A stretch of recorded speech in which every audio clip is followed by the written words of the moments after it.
Hola comrades, it's your girl Phaedra back with another video, and before I get started, let me just say that I'm so incredibly thankful that my first video got such a great response from you guys about a month ago. Well, actually, most of the response to that first video was just my internet friends who had never heard me speak before just bullying me for my voice. So y'all can suck it, but the rest of you, thank you. I'm working on the pacing of these videos, so I'm gonna try and keep these intros and outros as short as possible. But unfortunately for the impatient, Petals for Armor is pretty loaded for stuff to talk about, so we still finna be here a while. This is Hayley's first solo album after years and years of label pressure to do so, and I mean, it's probably nothing like they thought it was gonna be. They were like, we want Avril Lavigne, and then she said, nah, we're gonna do Bjork, but like 15 years late. I can't believe that Petals is already a year old. Like, none of 2020 felt real, so anything that happened during that time I need to remind myself wasn't some like terrible fever dream, but I actually do, I feel it. Like, I feel that it's been a year, but I just can't believe that it's passed so quickly. I have a lot of thoughts on this album. I will say that, like Self-Titled, I do think the album can sometimes be a little all over the place and inconsistent, but overall I think it's got a really compelling overarching narrative of this woman achieving emotional redemption essentially, and just going to all of the ugly and dark places required to achieve any sort of true peace. And while I wouldn't say every song on here is a success, she definitely conquered a host of different new genres on this very diverse set list. Speaking of lists, I will be continuing the hit and skip list for this album, where I play songs based on how good I think they are. The link to both Spotify playlists will be in the description below, and there will also be timestamps for each individual songs listed there as well, in case you're only here for like one or two. I get it. Once again, my name is Phaedra, or Faye, whatever you want to call me. I'm at Issa Faye on literally everything if you're looking to give my socials a follow. I do plan on doing every Paramore album this year for their anniversary, so subscribe if you want to see that through. This album is kind of long, so I think it'd be best if we just got going right now. Let's just cut it off here. Let's get started. Let's get into this album. I'm just realizing I didn't address the new background. I'm not in my dorm anymore. I'm back home. Actually, this isn't my home at all. This is actually my aunt's house. One time my cousin beat up my other cousin in this room. Hayley's solo career began with Simmer. Girl, if you were there for the build up to this release following the Petals announcement, like, everyone was just going ape shit, and then she was like running naked through the woods, and then she was moaning into the mic. Shit was pretty brazy, and nobody knew what to expect. And then the day it came out, it was 39 degrees in Miami, so I knew something had shifted. Like, I knew something, like some natural process was being halted right now. It was my senior year of high school, and my classes ended at 2:20, which only gave me 10 minutes to run from my stats class all the way to the school library to catch the premiere. And girl, needless to say, I thought the song was just beyond impressive, and I was fully embracing whatever the hell was to come. I also had a breakdown in that library and stayed in the school parking lot till like 4:30, but that was just me. Without further ado, let's get started.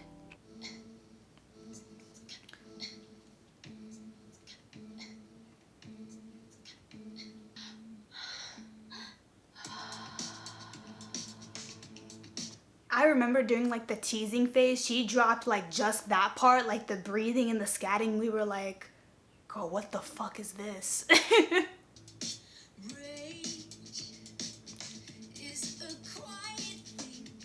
Rage is a quiet thing. I mean, I know I just kind of memed it right there, but 10 out of 10 opening line for this album, honestly. It tells us so much about the perspective that we're gonna be following throughout the entire album. It tells us that she's somebody who internalizes more than expresses. Rage for her is not cursing somebody out. It's more like staring blankly at the wall for 10 minutes with tears in her eyes. So this is just somebody who is gonna be, again, internalizing a lot of her emotions, and somebody whose thoughts will impede their outward behavior or decisions. And I love how that one line just kind of establishes all of that.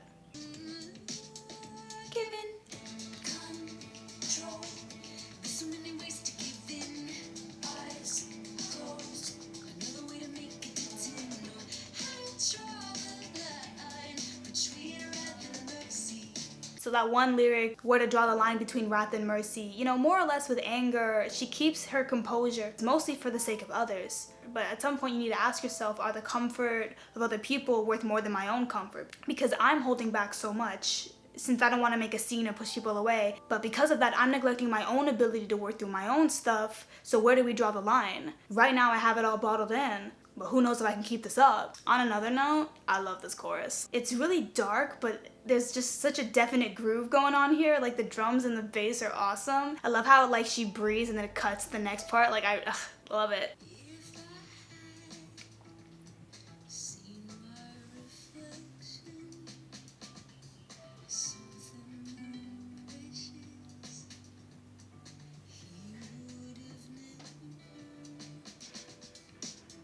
Ooh, okay, so this line is a real call out for people like me who present very humble and had to work a long time to develop something even close to a healthy sense of self-esteem.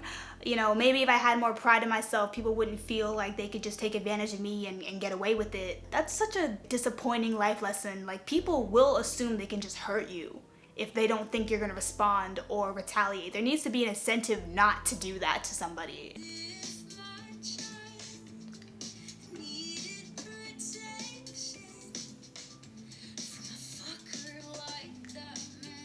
We all heard that line and we're like, oh, oh.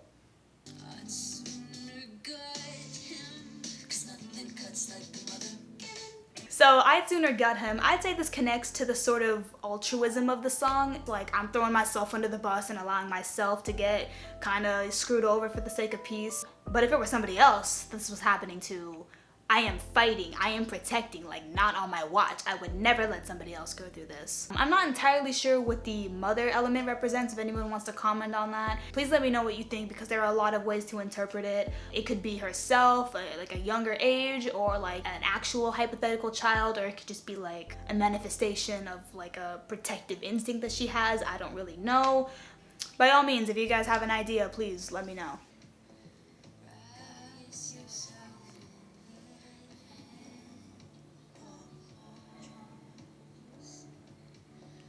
I will say that sonically I've never been a huge fan of this bridge, but obviously it's pretty central to the album. Wrap yourself some petals for armor, obviously the title of the album, but also its main statement of there being strength in vulnerability and softness.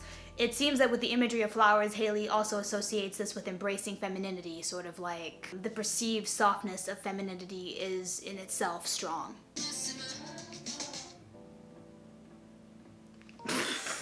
So 1 year ago, when we were all sort of sharing our first impressions of what we thought of the song, a lot of people were saying that they wish the song kind of climaxed or built up a bit more towards the end. It doesn't really rev it up ever, it just sort of finishes. For a while I agreed with them, but then I gained some brain cells and realized that the song is literally called Simmer. Literally, it describes the tone of the song, it describes its dynamics. It's an underlying tension. The song never reaches a quote-unquote boiling point. There's no explosion or outburst. It's all internal and seething. And so it makes perfect sense that the song never really revs it up towards the end and cuts off just before it seems like she's about to reach that point. Obviously, hit list material. It's pretty awesome, and I'm just so impressed that Hayley started off her solo career on a note that nobody predicted, that no one saw coming, pulled the rug out from under us, and had us like lost the entire time with this album cycle.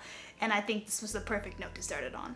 Now on to Leave It Alone, which I would say is probably the first real controversial song on here, because a lot of people did not like it when it came out. Like, there were loads of think pieces defending it like it was a thing. As for me personally, a lot of this album's musicality was inspired by Radiohead and Bjork, who are two artists that I was not that into circa early 2020. Quarantine has since given me a lot of time to get into them, along with a multitude of other artists. But unfortunately, it means that the song did not leave the best first impression upon first listen. I had just never listened to anything like this before, and I was just having trouble getting into this new sound. Even now, I wouldn't say I have a definitive stance on the song, because I just haven't gone back to listen to it that much. So we'll see right now if it grows on me.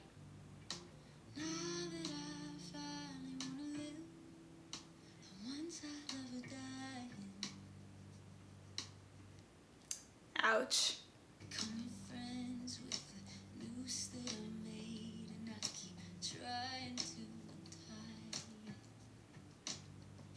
Again, ouch. You know, at this point, death has just become so familiar and omnipresent that at a certain point you just got to accept that it's a part of you, or that it's shaped who you are. That fire escape line though, understanding and accepting your mental problems is perhaps the first step in potentially overcoming them. But you know, it's all about options. It's what you choose to do with it, which way you're leaning, and it is a noose after all, so the temptation is pretty easy to fall into. Yo, this is gonna be a doozy. I mean, when I think of this album, my brain goes, yeah, yeah, yeah, yeah. And I forget that there is a, you know, to use a tonally appropriate intellectual term, a lot of owies on the record. Am I really ready to get into this shit? Start therapy again soon, I'll be fine. It tastes so bitter, but I can't leave it alone. That's the main line from the chorus, sort of embodying her statement on grief and depression, and in that it's an extremely painful, dark rabbit hole to fall into. You know, a train of thought that feels virtually impossible to escape. It's basically like a black hole. I mean, once you cross that event horizon, it's over.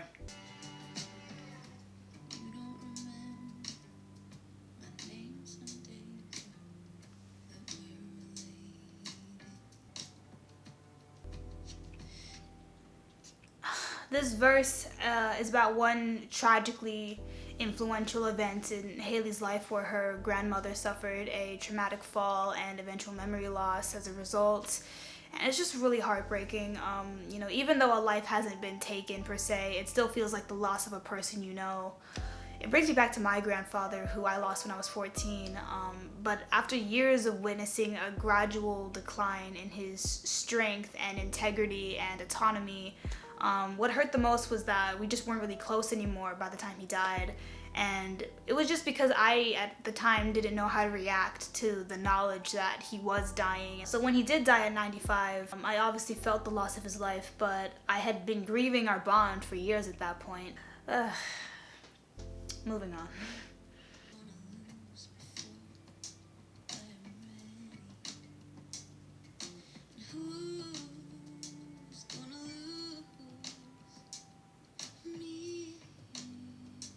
And towards the end of that verse, I like the way she kind of turns it around perspective-wise. Again, hearkening back to that noose. Like, who says I'm gonna be here for much longer? Like, who's keeping me here? What's keeping me here? Should I even allow people to become attached to me, or should I push them away? For much of this album, it seems like yes, I should do exactly that.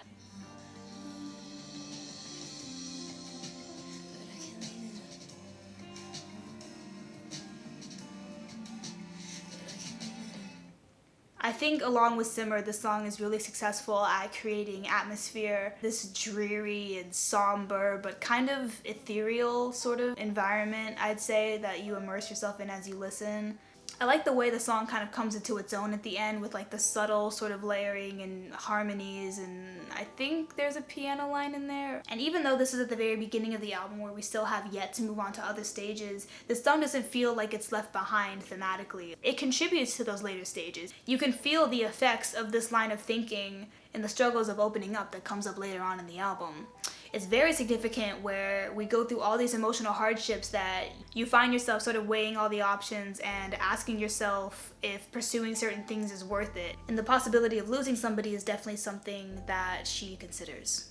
Overall, like, I was pretty impressed by the song. Yeah, I think it belongs on the hit list. I'm sorry that 17-year-old me didn't realize it, but 19-year-old me definitely does. Song number 3 is Cinnamon, the first song on here that's any fun. Although it's weird, critics did not like Cinnamon, which I think is odd because it was probably the first fan favorite from this album cycle. Maybe because after the first 2 songs, we as a fan base had become sort of disillusioned with the idea that this project would sound like a continuation of Paramore's discography, and thus kind of attached ourselves onto anything that even resembled something that the band could sound like. Personally, I'm pretty neutral on the song. I mean, I can't really pick it apart for flaws. It's more that it just never really stuck with me. Like, what it's going for isn't something that I gravitated towards. It's this intentionally offbeat, quirky, kind of swung beat situation, and it achieves that, you know, atmosphere it's going with, you know, very talking heads. I'm just not crazy about it overall. The video is awesome though, like easily my favorite out of the 4 she did for this album. I thought it was like super dope, and when she started dancing I was like, oh,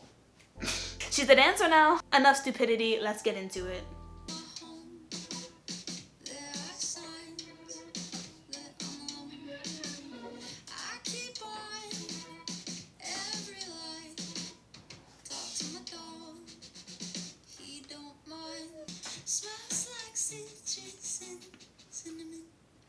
Yo, I bought that candle she put out and it did not smell like this, and I was very let down. I mean, it smelled good, but I mean, still, missed opportunity. So I just been fucking around this whole time, but I actually do have one thing to say. Lyrically and thematically, this is a really simple song. It's just sort of about like carving a safe space out for yourself and valuing independence and seeking solace in isolation, because there's no sense of people invading your space. She says later, if I ever let you in, you never want to leave.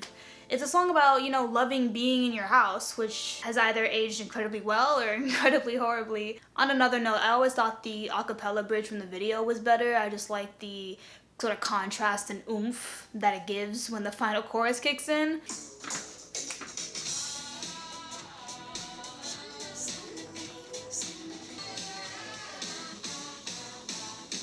I mean, yeah, it was not a skip by any means. Still not my favorite thing in the world, but it's pretty good. Probably put it on the hit list. You know, not a super confident hit list, but definitely not a skip list. I had fun. I liked that. I feel really annoying because I'm like the type of person to like, you know, say I like something but have to let you know that I didn't like it that much. So unfortunately, Cinnamon just falls under that. And along with song number 4, CREEPIN, similar situation. This was actually the first of anything we had heard from this album. We heard a snippet of it playing in the background of some video on her website that she had like left for us to discover. Man, the early days of that album cycle were so fun. Remember the posters? There's no Rona, just this like scavenger hunt for clues. Those days are really behind us, huh? Is my skin the same color as the wall?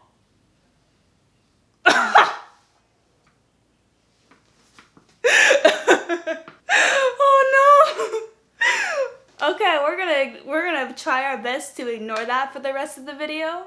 Should I even leave that in? Because y'all are never gonna unsee it. Fuck. Okay, well, now that we got that out of the way. So anyway, yeah, I heard a part of the chorus. I was like, holy fuck, this sounds great, it's gonna be lit. And then we heard the rest of the song, and it was less than that. Now, I don't hate the song by any means, but you know, unlike Cinnamon where it succeeded with a sound that I didn't really like, this song falls short with a sound that I really do like. It's like Soccer Mommy meets Billie Eilish. Like, I was really digging the concept of the song. I just feel like the execution here, there was some missteps, personally, in my opinion.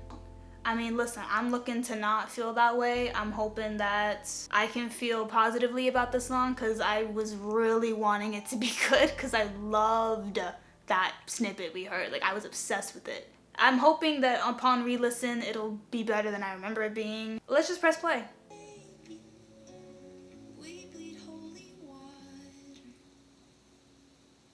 So why you creeping round here? Yeah, this audio effect, it wasn't in the snippet. Maybe if it did, I'd feel like it had a more accurate representation. Putting so much distortion on Hayley's voice seems like a crime to me, but whatever.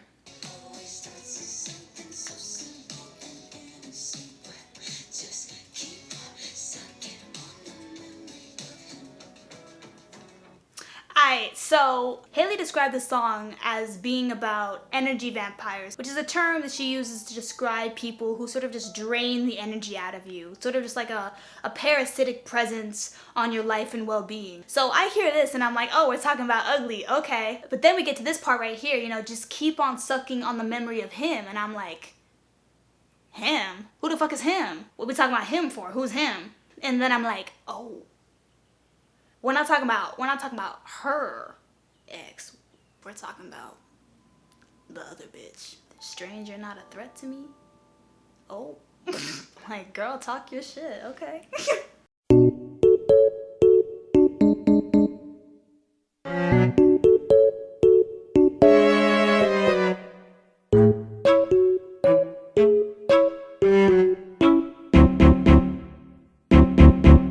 In that sense, if I'm right, you know, we got like Ms. Biz 2.0 over here. A little petty.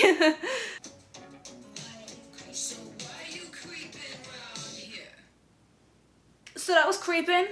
I just think the formatting of this song is a bit odd. I mean, I just feel like the flow and the momentum of it isn't maintained. Like, there's just, like, you get a verse and you think it's gonna lead into the chorus and then it just doesn't. Like, I just feel like it kind of meanders. It's a really short song, but at the same time it feels kind of tedious, which sounds really harsh. And again, I just don't hate this song, and I really do love the chorus, but I do think it could have been done a lot better. I don't know what to do. You know, I'm feeling nice today, and I think its pettiness is kind of helping it out right now. I think I'm gonna put it on the hit list. I'm letting this song off with a warning, you know? Next time, really bring it, you know? Sudden Desire. This is an interesting one. I remember somebody had discovered the programming for the Petals for Armor website, and there was a list of various emotions that we soon figured out correlated to certain songs. Simmer to rage, leave it alone to grief. Now, we also saw lust. And at first we were like, oh, okay.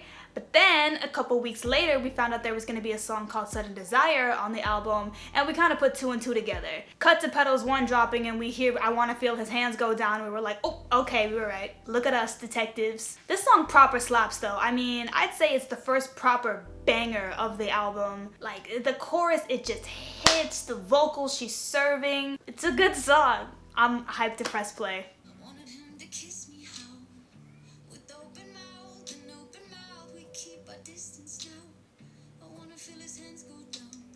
Again, we didn't think we'd be proven right so quickly, but we were. I mean, she came out the gate with it. Thank you. I mean, saved us a lot of time.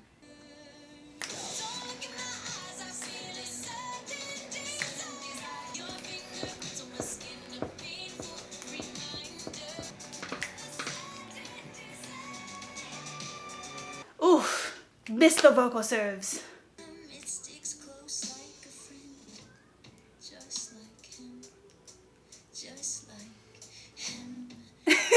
This one line really opened Pandora's box. Like, there was no going back. The TL has been a disaster ever since. Admittedly, a lot of it was my fault, but, you know, no regrets.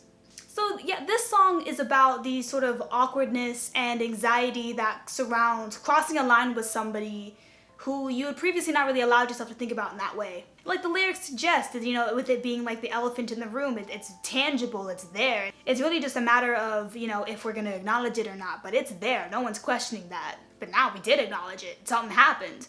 And the song is kind of like the what now phase of the scenario. We're all asking ourselves, are we ready to be something else? Are we ready for this? Am I ready for this? And I mean, judging by the rest of the album, the answer was no. At first it was a fat no. But you know, sometimes the situation isn't one where you get the opportunity to sit and wait and kind of prepare yourself to dive into something. You've got to acclimate yourself around something you've already fallen into. Sometimes, most of the time, we're not already there. We gotta get there. And this song captures that pretty well. It captures the start. This could be the start of something new. I mean, functionally, they're kind of the same song. It's too far to go back now. Just wanna feel his hands go down. Other than Simmer, I'd say this is like the first super confident hit list. Like, I listen to this song often and I enjoy it. This song is on the list of things to hit. And so is Taylor.